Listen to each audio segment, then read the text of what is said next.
From Easter to Thanksgiving, when I was growing up, shoes were optional. In fact, I spent most of that time barefooted if I could at all help it, if it was not too dangerous. There was something about going barefoot, of feeling the ground under your feet in an intimate way, that gave me a sense of rootedness, of belonging, of being in place. There is, in the altarpiece at Grace, a large statue of Jesus standing in blessing. A smaller version of that is on the top shelf above me. When I turn to consecrate the elements, the bread and the wine at Holy Communion, I come face to face with Jesus' feet. I admit the first time that happened to me, it was a bit disconcerting. But now it all makes sense.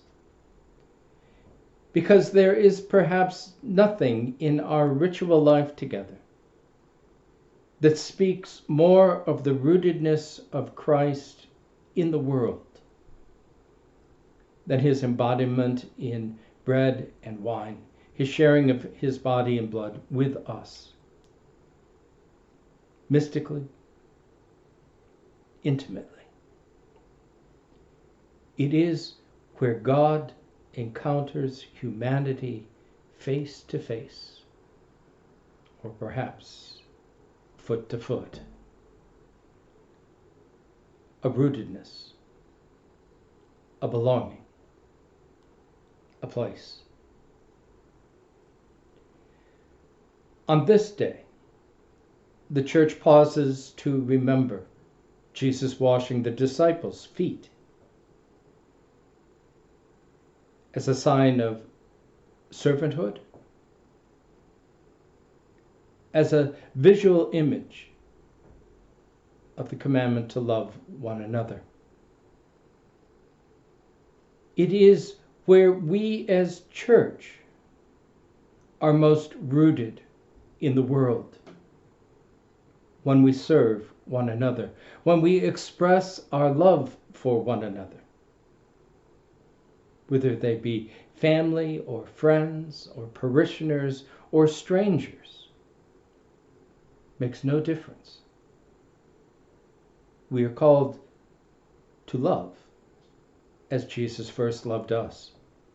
And it will be by that action that we will be known in the world, by the love that we have for one another.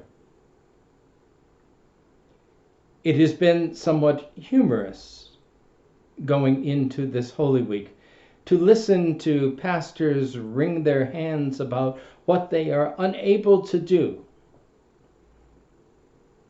And how are they going to celebrate Holy Week without being able to do those ritual things that they normally do, that are still these days somewhat risky for our health? And one of them is the celebrations of this day, of the foot washing and of celebrating Holy Communion together. How can we do this without doing those things? One of the interesting pieces of John's Gospel is that John writes for us as the church. And he reminds us of the things that we need to remember, lest we forget. And one of those things is not sharing the Eucharist. It is not washing feet. It is loving one another. How do we continue to act like the body of Christ that we are called to be? Well, it's pretty simple if you think about it. It's getting your feet on the ground and doing those things that need to be done. We have seen over the course of the last year how easy it is to not love one another. And what a powerful impact at the same time a little bit of love can bring to those in distress. It's time to get on our feet and to mobilize, to make our love real, firmly planted, rooted in the communities, in the place where God has put us. The song I share is a beautiful hymn that speaks of that love. Where charity and love abide, God is dwelling there. Where charity and love abide, there we find God's feet and his hands. Ubi caritas et amor,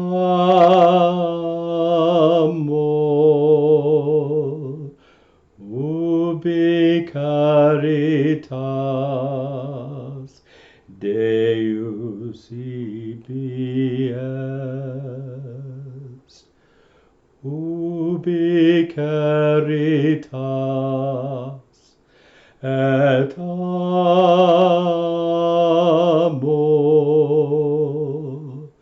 ubi caritas eius ibi est, ubi caritas et amor,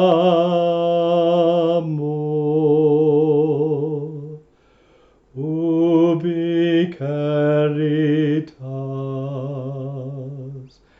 Deus ibi est.